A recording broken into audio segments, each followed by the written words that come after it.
Recording should be going. So just want to let everyone know I'm feeling pretty sick. Hopefully that I don't have the coronavirus or anything like that. I've been really bad headache and I've been coughing all morning. So not exactly at my best for the past couple of days. I'm going to try to get through as much of the material as I can. It's only a 15-minute class, so I'm guessing I'll be able to get through what I was hoping to get through today. But yeah, so I might be a little subpar. And if I'm saying stuff that doesn't make any sense, just interrupt me, let me know, and I'll be happy to try to do better. What we're going to talk about today, we're going to go through the 7 primary criteria that we're going to use to evaluate this kind of argument that we're going to be looking at next, these appeals to authority. The appeals to authority, we're going to evaluate them sort of in a matter of degree more than sort of black or white. There's going to be a lot of cases where there will be some sort of limitations to the person who's sort of claiming to be an expert, but we still have good reason to believe them. And then there'll be other times when the sort of problems with the sort of claim of the expert or the purported expert are going to be severe enough that we'll just need to reject what the expert says entirely. So we're going to have to sort of deal with both cases. So yeah, does anyone have any initial starting questions, or should I just begin? Also, sorry if I like start sneezing or something, or sort of coughing or something, I apologize. I'll try to mute myself if at all possible. No starting questions? All right, then I'm just gonna go as long as I can go to this morning and try to get as much of the material out. Please though, don't hesitate to interrupt with a question or a comment or anything like that as I go. Yeah, that will still be helpful. So let's just start and review what we talked a little bit about last time. So we're looking at appeals to authority. These are arguments. The basic structure of the argument is you should believe that something is true. Why? Because someone says that it's true. Right? Believe me because I said something. Because I say so. Right? And so there's all kinds of arenas where we rely upon this reasoning. Indeed, most of what we believe because of appeals to authority in some sense. Right? We believe things because our parents told us them. We believe things because our teachers told us them. We believe things because doctors told us them, right? I don't know anything about cars, so when I go to an auto mechanic, I just believe what the auto mechanic tells me, kind of because the auto mechanic told me it. Right? I don't have enough knowledge in that field to actually reach true beliefs on the basis of my own effort or initiative. I'm forced to rely upon people who do have knowledge in the field, the experts, the authorities. Okay? And I'm actually an expert in something, right? I actually have a PhD. I have in ancient and medieval philosophy, so there probably aren't 200 people in the world who know ancient and medieval philosophy better than me. If you ask me a question about ancient and medieval philosophy, I'm an expert in that field, so therefore what I'm telling you is quite likely to be true. Obviously, the goal should be most of the time to not merely rely on this kind of argument. Your goal, particularly when you're going to school or whatever, right? Like your goal is to actually sort of master the subject matter. So maybe you start, if you were taking an ancient philosophy class with me, you would maybe start just taking my word for it. But if I was doing a good job as a teacher, I wouldn't just be making constant appeals to my authority. I'd be making it so that all of you became experts too. But until that point, you'd be forced to sort of rely upon my authority. Similarly, most of you probably are not going to become doctors, right? But if you did become a doctor, you wouldn't need to listen to appeal to authorities from doctors. You would be one yourself. So when these appeals to authorities sort of work or when they're needed is when you need to form a true belief about something, but you are not an expert in the relevant field.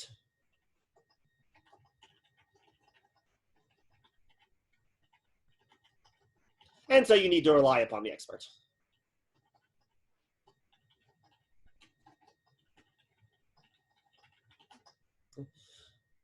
All right, so these arguments are always going to be probative inductive arguments. Can experts be wrong? Sure. It certainly is indeed possible that experts get many things wrong. Indeed, this is usually discovered, in fact, by other experts, right? Or experts will discover their own errors, right? But it is certainly possible for experts to get things wrong.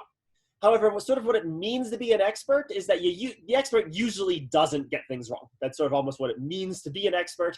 The expert has a preponderance of true beliefs in the field that they're an expert in.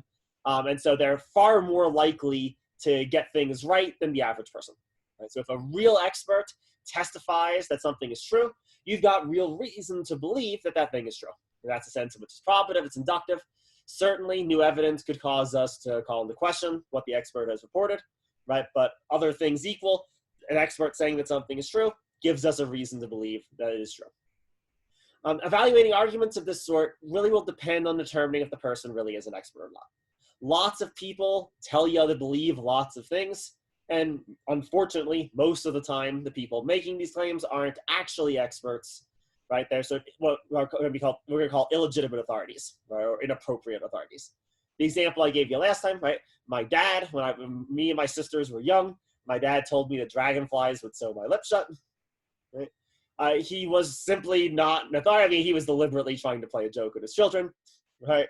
But I believed him, and then indeed I formed false beliefs as a result.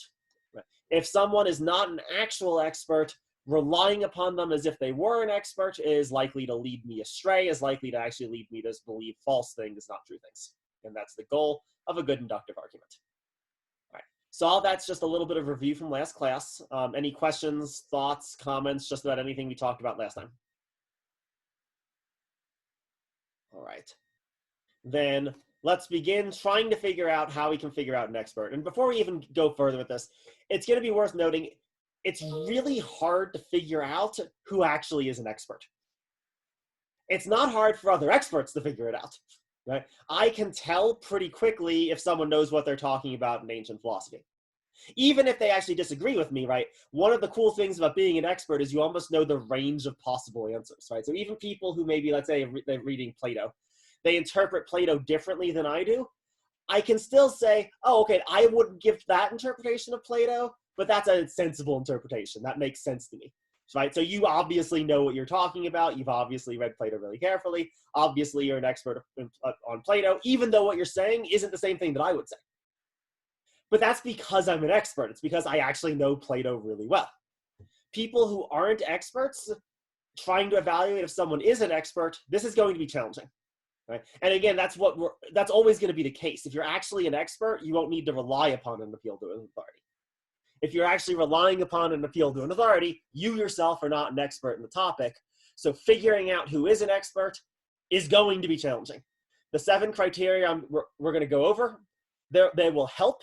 They're things to look at, but it's not necessarily going to solve all of our problems. And indeed, there will still be controversies over precisely who and what counts as an expert for a given topic. So if there are no questions or comments to start with, I'm just going to start trying to sort of bang my way through the criteria. All right, let's start banging our way through them.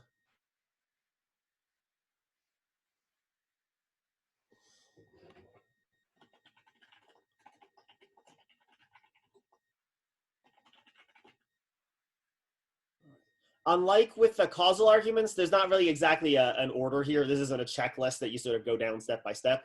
These are just 7 different concerns that it will make sense to consider in the course.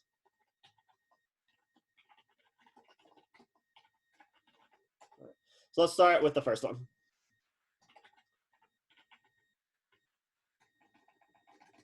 The domain, and we'll need to define this term in a second.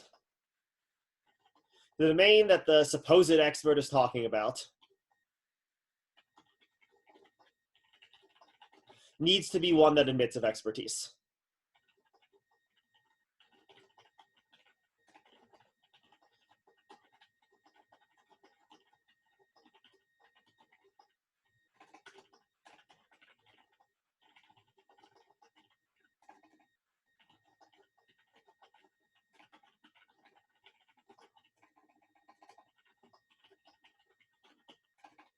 And this isn't all or nothing.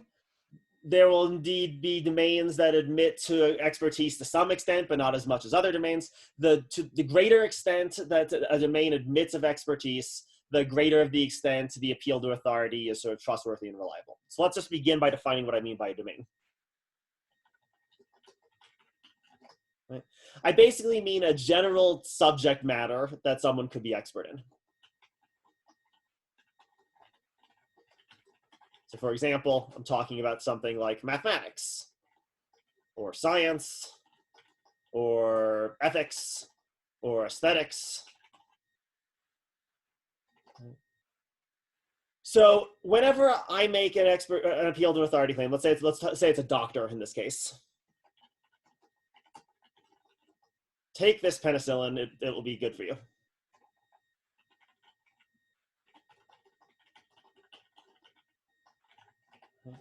So the specific topic that the doctor is talking about is the antibiotic and its effectiveness.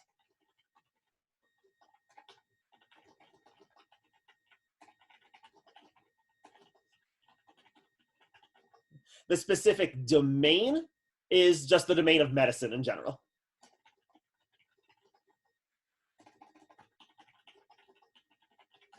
So a specific topic that might be discussed if one was talking about medicine is, are antibiotics effective?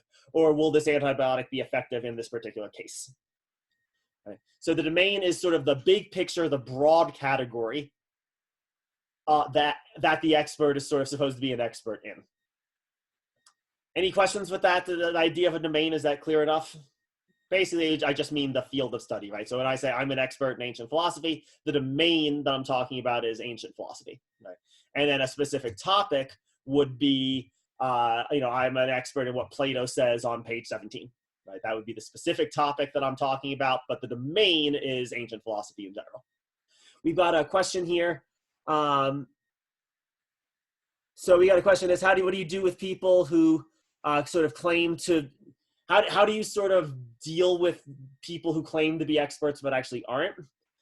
That's going to be a really good question that we'll need to address later on. So almost I want to say, hold on to that question. It's a good one, but we're going to need to, that's really going to be the second half of chapter 6 that we're going to deal with that kind of issue. For now, we're just going to focus on identifying who experts are, rather than how we deal with people who sort of claim to be but are not. So good question. Hold the thought. We'll get to that a little bit later on. All right.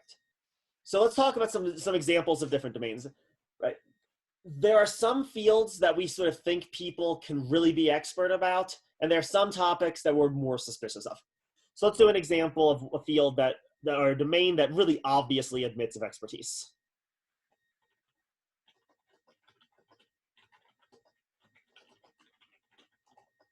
Mathematics. Almost everyone would agree, and almost no one would challenge a mathematician about mathematics. Right? Only other experts would agree. But me, so they'll say I'm not an expert in mathematics. If someone tells me something about the fundamental theorem of calculus, I'm going to take their word for it, because that's a topic I really think it's possible for people to have mastered and to know incredibly well. There are other topics where I'm less convinced. So here's a topic that it's not clear.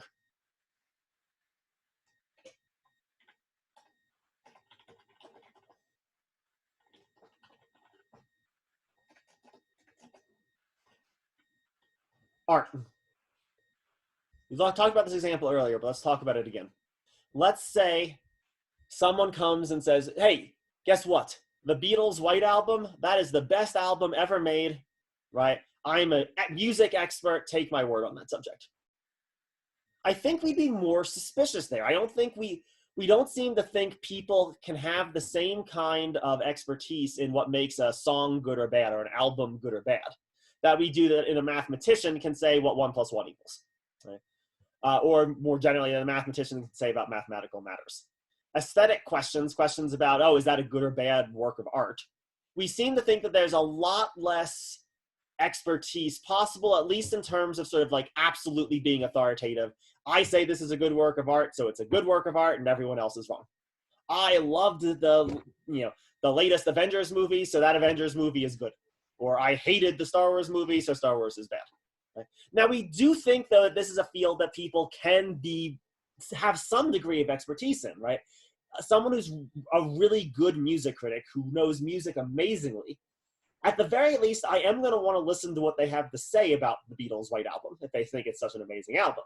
they're probably going to be able to point out things in the album that I, just as a layperson, wouldn't know, right, and wouldn't recognize. When I was working as a landscaper before I went to graduate school, the guy I was working with just loved trees, absolutely loved them. And he was able to point out to me things about trees that I should have been able to have seen, but I didn't, just because I didn't know about as much about trees as this guy did. They were perfectly visible. They were perfectly obvious things. You know, he would like, hey, look at how that branch bends. That's because it was growing in such and such soil or something, right? Like I should have been able to have noticed the thing that he was talking about, but I didn't, right, because he had a kind of expertise that I didn't. We think something like that is true about music. We listen to some people's opinions about music more than others. We think they can teach us things about music that we're not as convinced that, you know, the average person on the street can pick out. But we still don't necessarily think that that means people are completely authoritative. Conversely, there are other fields where we're really suspicious that expertise exists.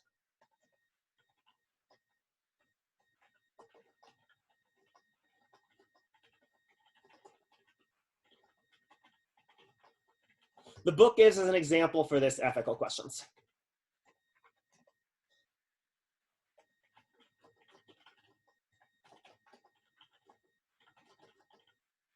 Right? Something like adultery is wrong, my priest told me so. The book suggests we are just really suspicious that the priest is the kind of expert that can actually sort of give us an authoritative answer to this question.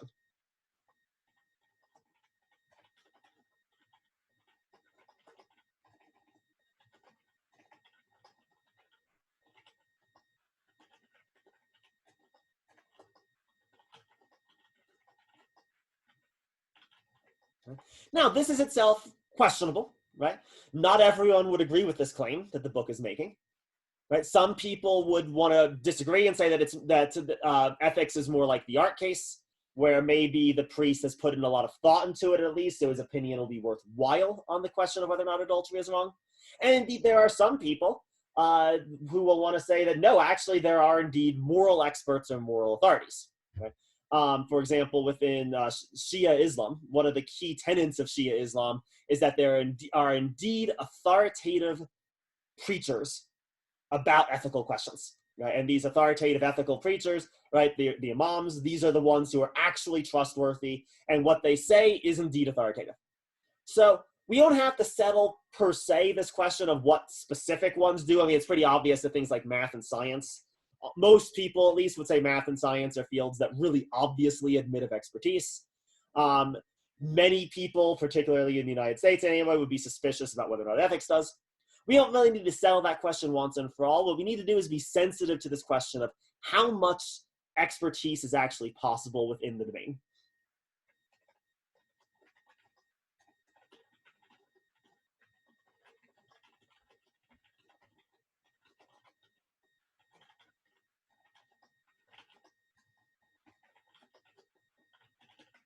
And if you conclude that no expertise is possible within the domain, then the appeal to authority is going to fail altogether.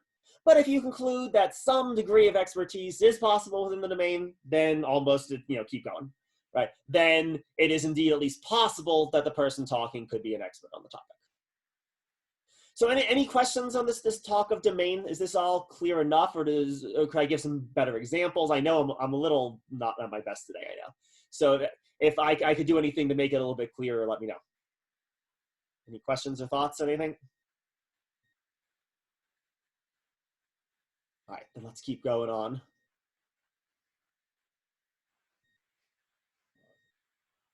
So this first criteria is basically just a check to make sure that the person talking, even in principle, could be an expert in the field. The second criteria, now we're actually starting to get to evaluating whether or not the person really is expert. So second criteria, is there agreement within the domain about the topic that the expert is speaking about?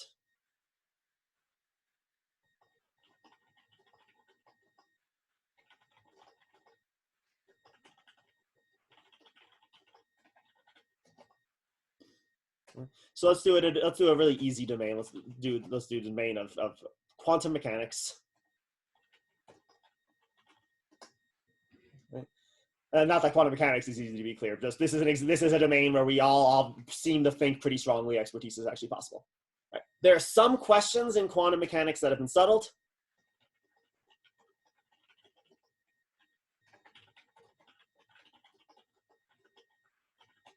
And most, if not all, scientists will give the same answer about these questions.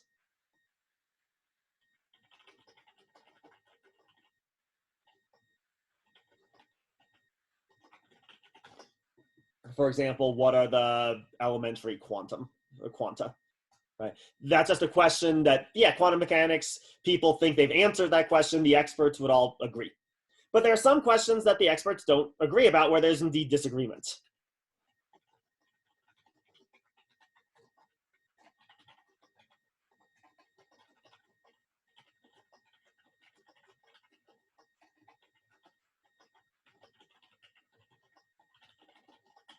And what's key here is this is disagreement amongst the experts themselves. And an example is just, you don't even know what this is. String theory is an example of this. Right? There's real disagreement about whether or not string theory is even right at all, and if it is, how we should understand these strings, how we should characterize them mathematically. So, okay, if an expert is speaking on a settled question within their domain, then what they say is trustworthy and reliable.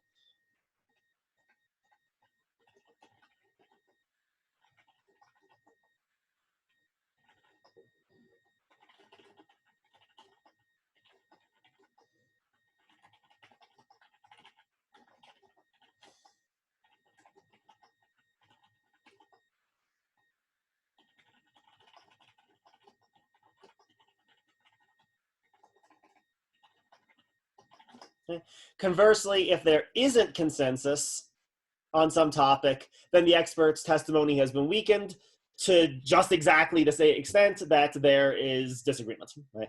I mean, the idea here is that in principle, any expert should stand in as equivalent for any others, right? There's nothing special about any expert. All the experts should be more or less equal. So every expert should say basically the same thing about a topic. If I can bring in a lot of different experts who are going to say a lot of different things about a topic, there's no reason to privilege one expert over the other. They're all experts and they all disagree. So it's just an area then, or a specific topic then, that it doesn't seem at least like we have expertise about yet. And so there would be no special value to it. Right? I mean, there's all kinds of questions. Let's do another example. In medicine, there is wide agreement that antibiotics are effective. Okay? So a doctor saying antibiotics are effective, great. There's wide agreement about that amongst experts. But there is not wide agreement about the role that stomach flora plays in health.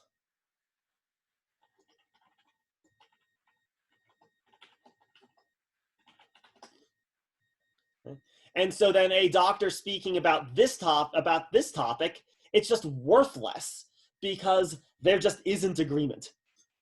And conversely, another thing that can happen, there's wide agreement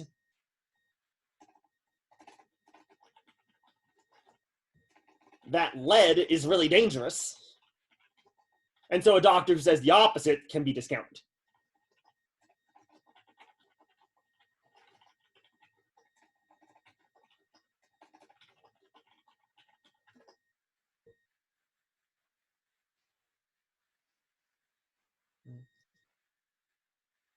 Because this person is actually disagreeing, this person who might well be an expert in other areas of medicine, this person is disagreeing with the general consensus, falls outside of it. Again, depends on how much disagreement there is. There's a lot of topics where it's near universal, right? I think last I saw this is something like 95% of doctors agree at this point, right? That doesn't mean all doctors will, but 95%, that's a pretty high number. And so a doctor that agrees with that consensus, we have good reason to take them seriously in claiming that antibiotics are indeed an effective treatment for bacterial infections. So here we're narrowing it down a little bit. The first criteria, we were talking about the domain. Is the domain one that admits of expertise? Here we're talking about the specific topic. Is the specific topic one that's settled enough that people can indeed be experts about it. So again, any questions on this second criteria?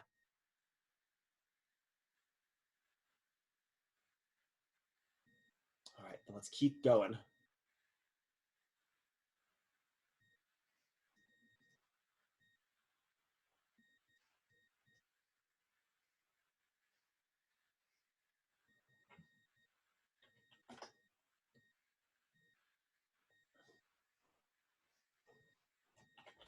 Is the expert being appealed to in the argument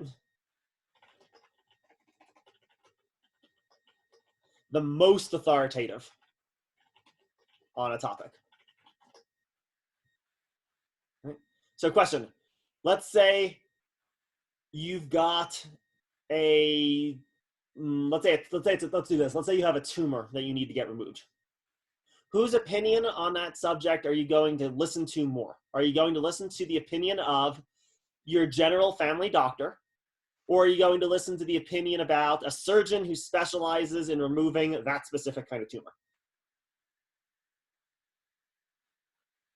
Whose opinion about your surgery counts more? Well, I think most people would say the one who specializes in surgery on that specific kind of tumor counts more, right? It's not that the general practitioner isn't an expert. The general practitioner is indeed an expert in medicine, right? But just the general subject matter of medicine, there's specializations and specific fields within it. You always want to get to the most specific, specialized expert you possibly can. What the specialist says is always more valuable than what the generalist says about a particular topic.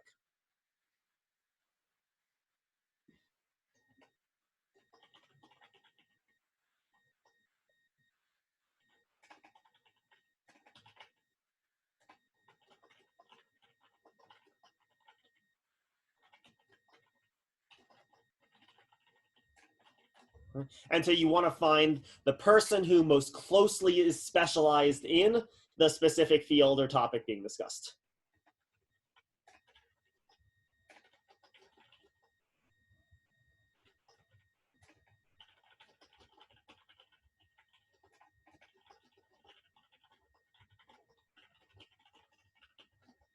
And there's various things we can sort of consider in the context of this, right? Different questions sort of require different kinds of questions.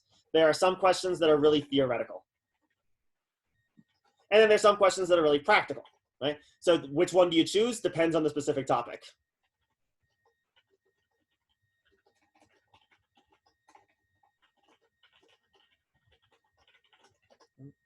For example, if I want to know what effect will heat have on on steel, I should ask a theoretical physicist.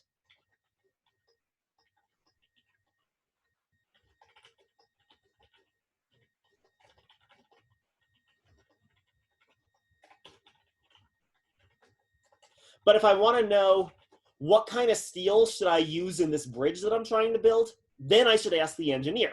The engineer specializes in the practical task of actually building bridges. So in that sense, in that question, they are the more specialized.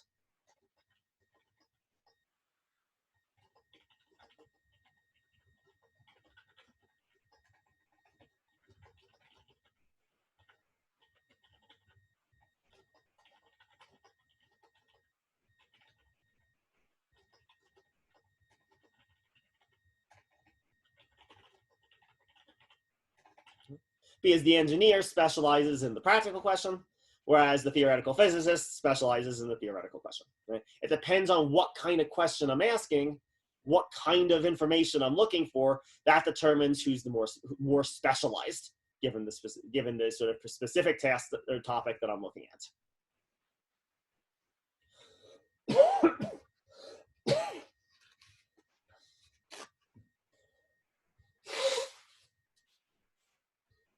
Here's another example.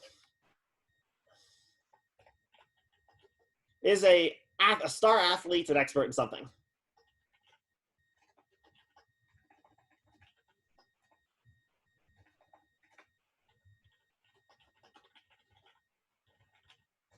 Sure, let's say it's a quarterback, a professional quarterback. Sure, a professional quarterback is presumably an expert in football. Okay, so sure. That person is an expert. If I have a football question, it makes all the sense in the world to ask a professional quarterback.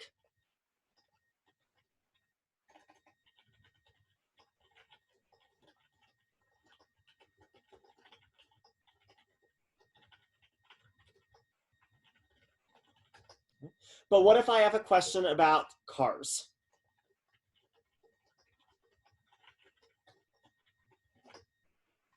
Is there any reason to think that because someone is an excellent professional quarterback, that they're going to be an excellent judge of the best kind of car? Probably not. Right? They're just different skill sets. Just because you're good at in one field doesn't mean you're good in another field. But we can get this very easily confused. If you've ever watched a car commercial, right? You frequently, the people talking on the car commercials, the people giving you testimony saying buy Ford, will be someone from a completely unrelated field, not an expert in cars, but an expert in sports or an actor. Again, maybe actors are experts in acting, but they're presumably not an expert in cars. The fact that we have a tendency to sort of take them as if them saying, buy this Ford, it's a great kind of car, right? That's sort of a failure of the argument. That would be an illegitimate appeal to an authority, right? We're not actually finding someone who's specialized in the specific thing that's being discussed. And we see this in other arenas too, so I don't just mean to be making fun of athletes, right? Our Nobel Prize winners in biology, experts in politics. No, they're not. So why would we ask them their questions about political opinions, right? Conversely, I am an expert, I'm even an academic, so we can even make this really specific. I'm an academic even, but I'm not an expert in all kinds of issues within academia, right? Asking me a question about theoretical physics is a waste of your time. I am not the most specialized subject. I really am an expert in some topic relating to academic questions, but I am not an expert in theoretical physics. Asking me a question is just going to the wrong source.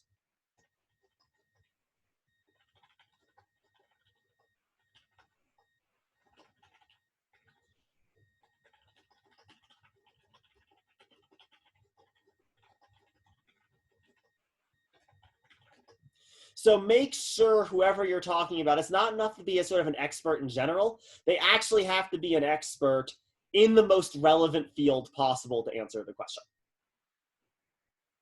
So don't care per se what a chef has to say about politics, but care what a chef has to say about cooking. Don't care about what a biologist has to say about global warming, but do care about what they have to say about biology. And again, remember, it's not even so much that we're ignoring what they're saying, it's just that the appeal to authority only works if the person is actually an expert.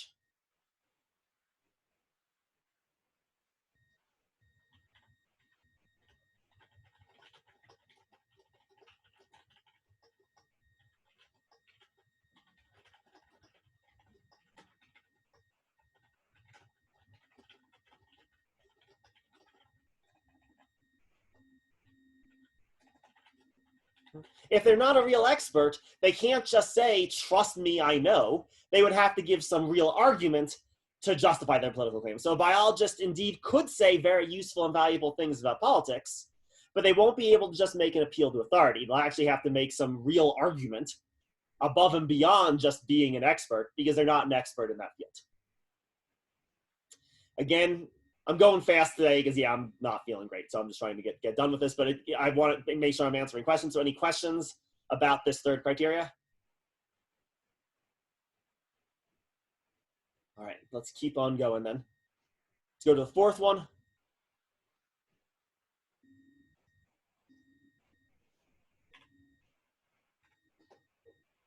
All right. Has the expert in the relevant field, so yeah, let's say you've satisfied all of these other conditions, had the chance to actually analyze all the data, or are they speaking off the cuff?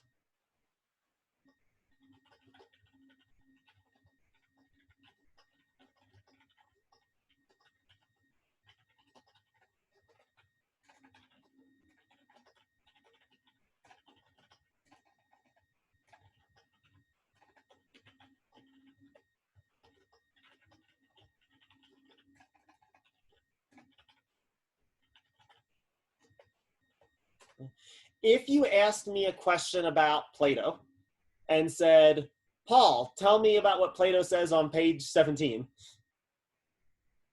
I could probably come up with something on the spot, but I'm going to give you a way better answer if I've had time to think about it. Right? If I had time maybe to review the text, if I had a chance maybe to mull over my response, to formulate it up a little bit, right? I'll give you a much better answer tomorrow if I've had time to think about it than if I'm forced to speak on the spot. Similarly, there are some fields where everything sort of hinges upon the specifics of the data, right? So a doctor talking about a particular medical case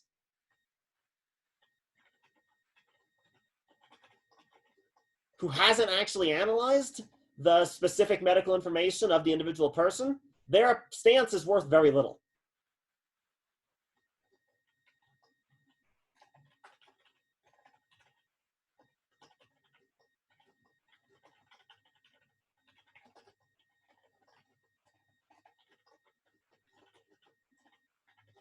And in this field, this is more relevant than in some other fields. I'd be able to probably give you a good enough answer about what Plato says on page 17. But in medical arenas, right, or in the case of being a doctor, right, the specifics of each case matter so much.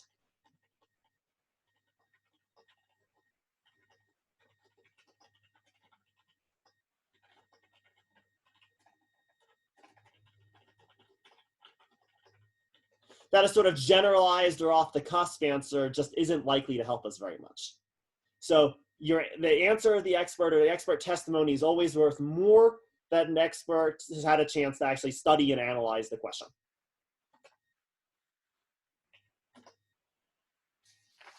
Let's move on. I'm going to skip the fifth one for a second. We'll come back to the fifth one and, near the end, because the fifth one is probably the hardest of these. But I just want to jump to the sixth one. We'll talk about the topic of peer review.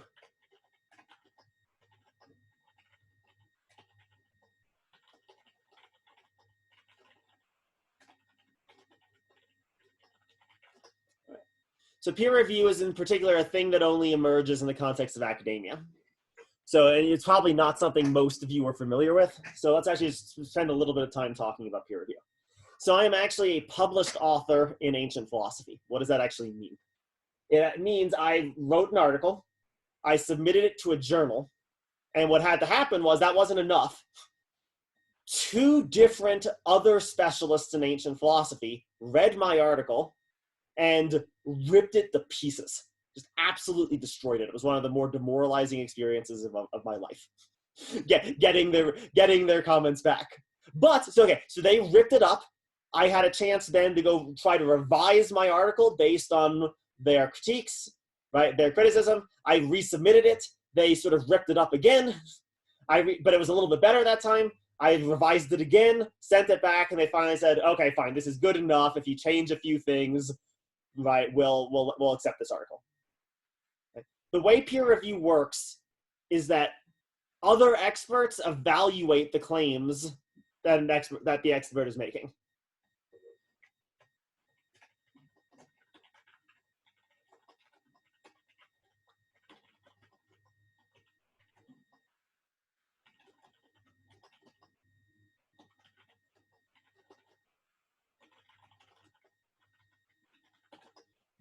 I don't think one of the reviewers in particular, I don't think one of the reviewers ever actually thought I was right. But by the end, he or she, because it was a blind process, I don't know who it was, but whoever it was, by the end, they grudgingly agreed that I might have at least been onto something and that the paper would be valuable. Even though they still didn't think I was right, they sort of grudgingly concluded I was valuable. Right?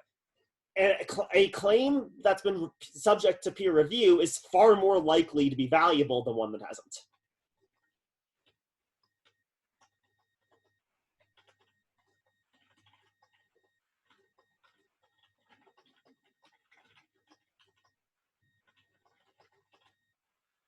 But it's also important to note this isn't always possible.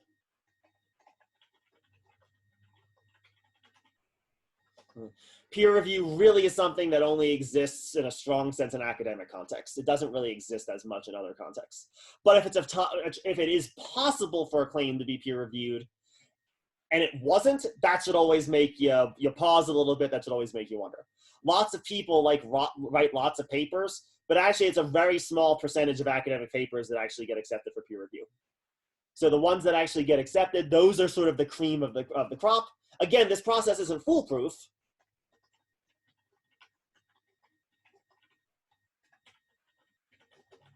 But it is better than nothing. Right? It makes it more likely that what the expert is saying is true.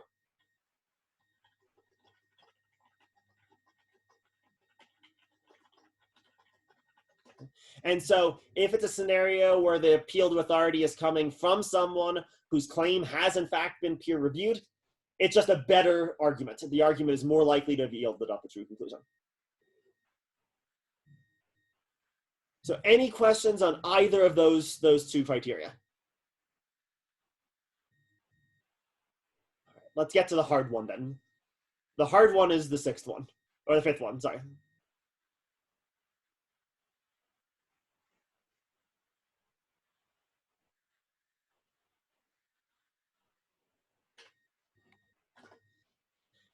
The expert should be free of bias.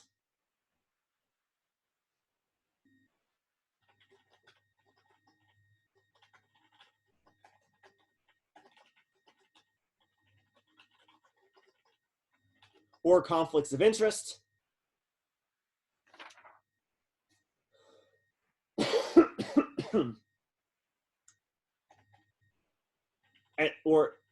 or trustworthy.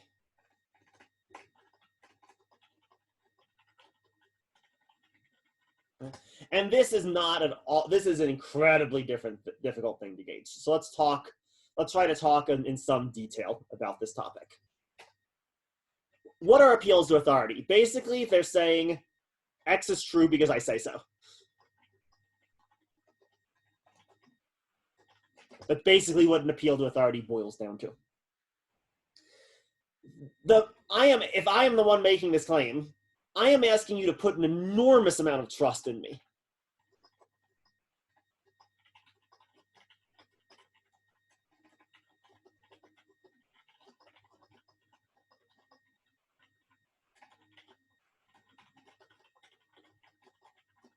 And if I'm making this demand on you, it's therefore beholden upon me that I live up to this trust.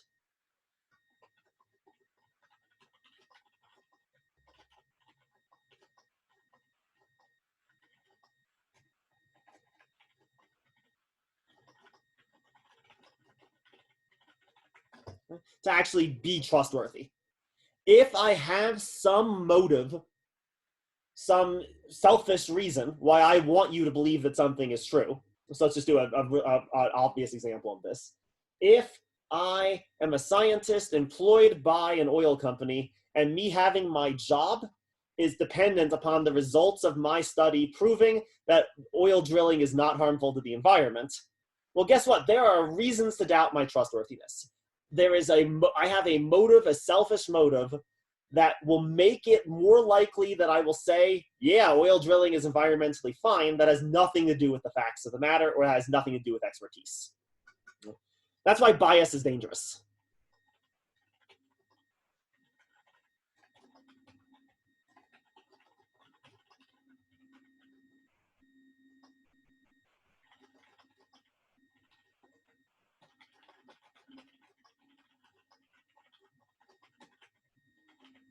Got a chat question. Let me just see what that is. Would I say that the person who grudgingly accepted the peer-reviewed paper is free of bias? Yeah, I would. Right? I mean, or at least free enough. We're gonna need to talk about this, right? No one's ever truly free of bias, but free enough, right? They still didn't think I was right, but they saw the value in what I was saying, so they were willing to at least not be ruled by their biases or their prejudices. They were willing to say, as just someone who has studied ancient philosophy, this is the kind of claim an ancient philosopher could plausibly make, even though I myself don't think it's true. So I would say that's an example of at least someone minimizing or being aware of their biases and not being ruled by them.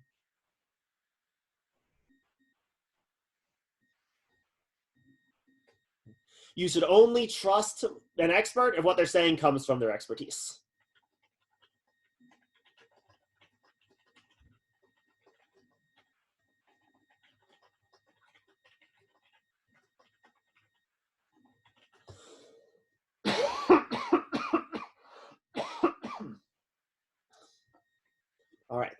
But what makes this complicated is that everyone has biases of some sort.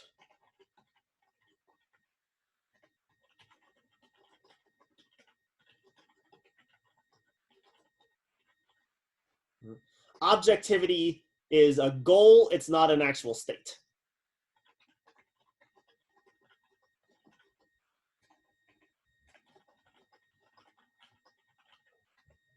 Right? No one's actually objective. There's no person in human history who has ever been able to adopt a purely objective standpoint.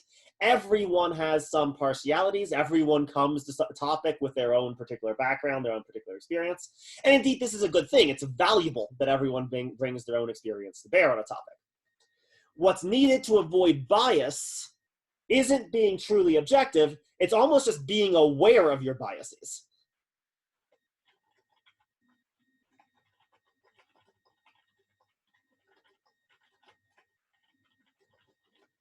And not trying to mitigate them.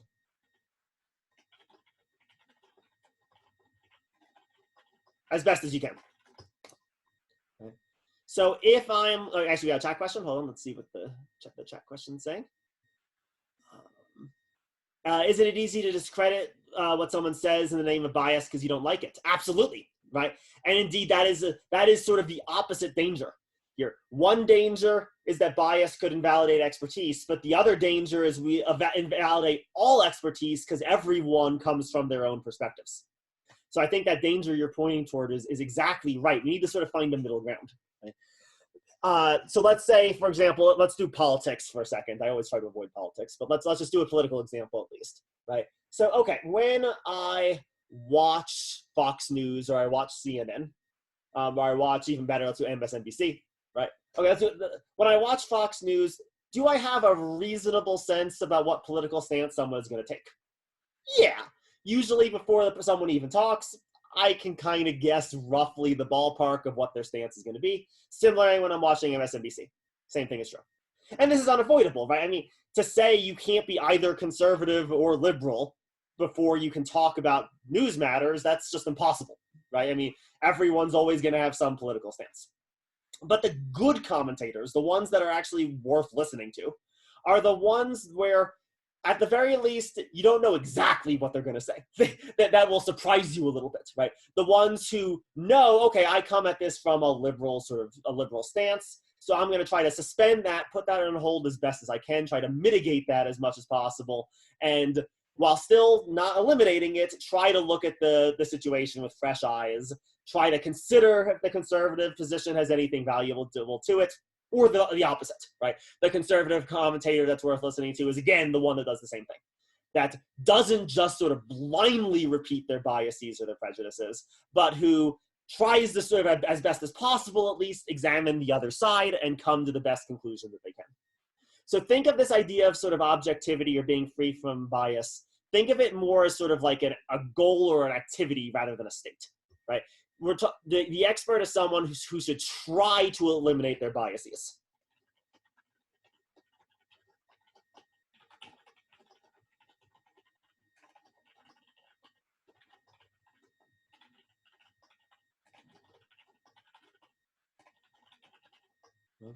But not eliminate them, because it's impossible to eliminate your biases. Right? And indeed, this should be something that that experts do consciously and purposefully. Right? There's a really, and we'll sort of end here. We'll have one more criteria to finish up with next class, and that's fine. We'll just end up with that. There's been really interesting work done. So one field where there's conflicts of interest frequency is in medical situations.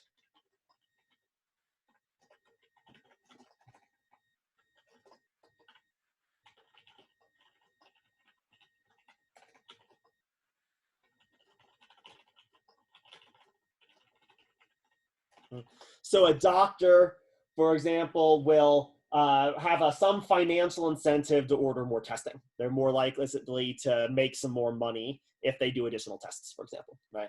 Or maybe a doctor has a relationship with a pharmaceutical company, and so if a doctor prescribes a particular kind of drug, they'll be benefited by that in some sense. So conflicts of interest are sort of rife in the medical fields.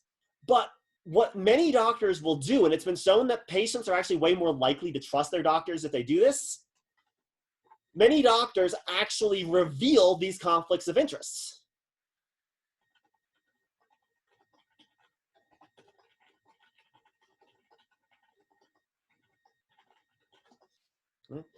They'll say, hey, okay, look, so Joe, okay, so you've come to me, right? You've got a cough, you've got a headache, you got a low-grade fever. Okay, so one option is we could do more tests, right? Just so you know, those tests are going to be expensive, right?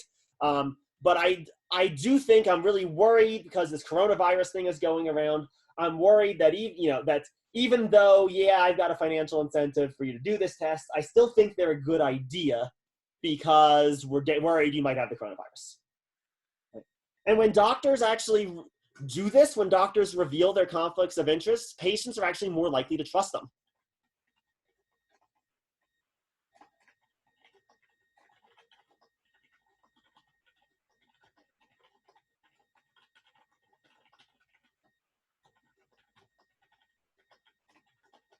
And this really makes sense because by revealing their conflict of interest, the doctor is showing that they're aware of the conflict and trying to minimize the effect that it plays upon their reasoning.